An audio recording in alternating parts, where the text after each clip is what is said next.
When Ivan IV died in 1584, he left behind a larger Russia, but not a stable one.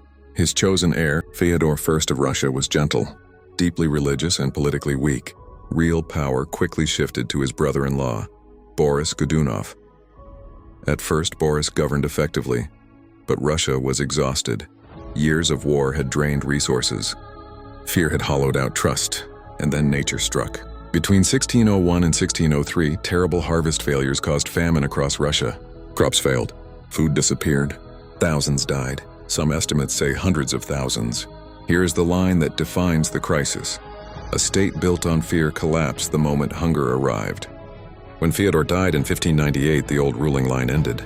For the first time in generations, there was no clear heir from Ivan's dynasty. Boris became Tsar, but his legitimacy was questioned immediately.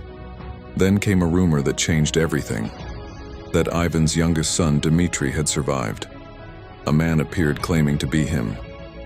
History remembers him as false Dmitry first. He gathered support in Poland, marched into Russia, and astonishingly, many believed him.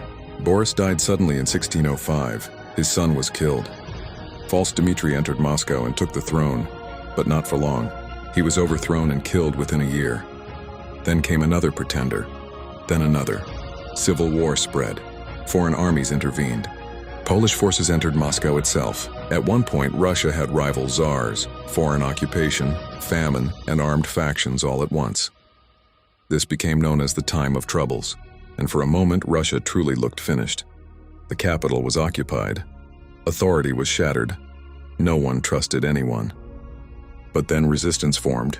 Not from a great prince, not from an old dynasty, but from ordinary Russians. A merchant named Kuzma Minin and a prince named Dmitry Pozarsky raised a national force. In 1612, they marched on Moscow and expelled the Polish garrison.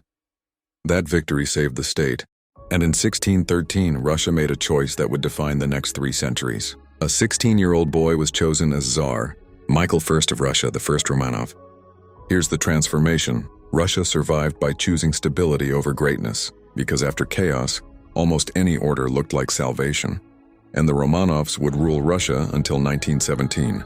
In the next episode, the Romanovs begin, and Russia slowly rebuilds after collapse. If you enjoyed this trip down the rabbit hole, don't forget to like, share, and subscribe to Smart History for Dumb Times.